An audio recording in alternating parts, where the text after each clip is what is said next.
Okay, so this is the third of a section on brief motivational interviewing. And really what I'm looking at is the things that are going to kill it.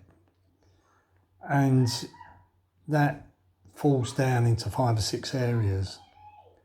So if you're asking someone to do something they just really do not want to do, no matter how hard you try to motivate them to do that, it's never going to happen. I can't tell you why. I just have this phobia about hanging out cold washing.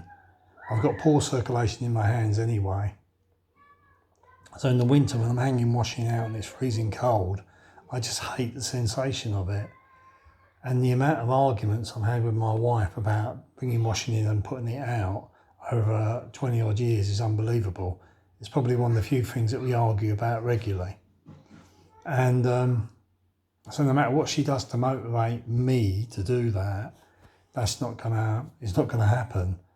The next bit is the individual, and that describes you. So that's sometimes the hardest thing to correct. It's the way that you come across to the people that you're working with, and also the types of offerings you're making. And in boxing, they've got this thing they call it a Jesus Christ shot. And basically it's when someone hits you and you shoulder roll back and then just swing back with a Jesus Christ, I hope this hits them. It's a last ditch attempt to save your skin.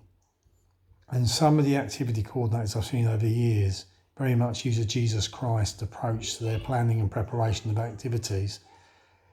They just chuck stuff out there and hope for the best. And in a way, it's almost doomed for failure.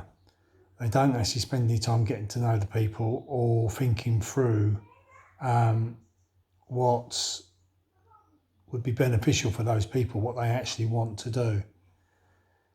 So one of the blocks of your conversations with people, especially if they've got comprehension, is you. You've got to be very, very open to what they want to do and then try and make that happen. And that escalates up from you to the organisation.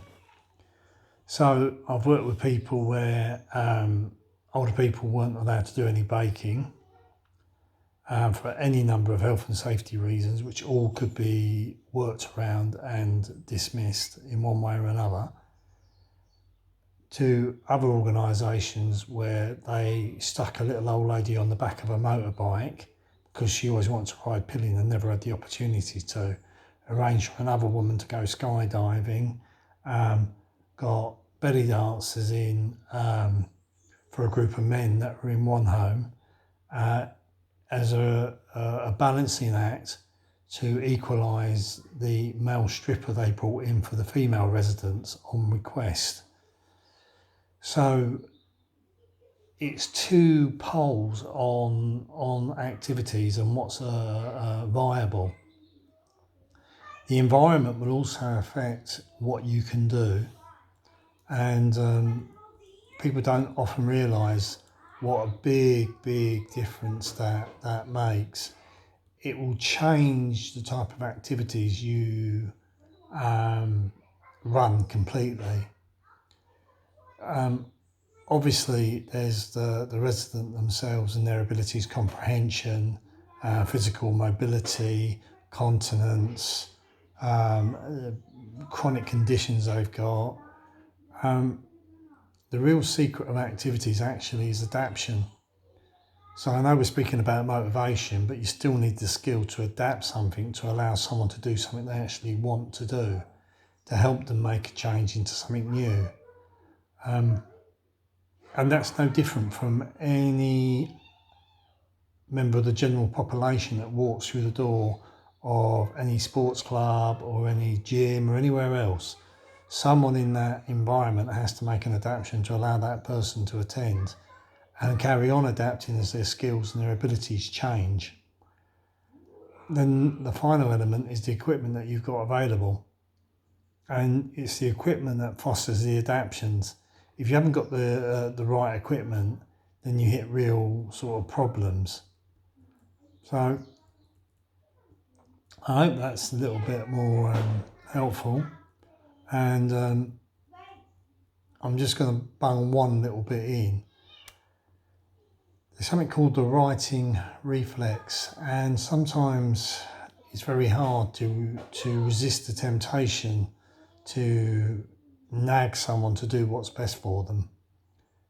And even though you know some of the stuff that you're offering would make a massive difference to the person, quite often they're not ready to take that on board. And that causes issues in a lot of different ways. But I'm just going to give you one quote. And it basically is, you can lead a horse to water, you can't make him drink, but you can certainly salt the hay.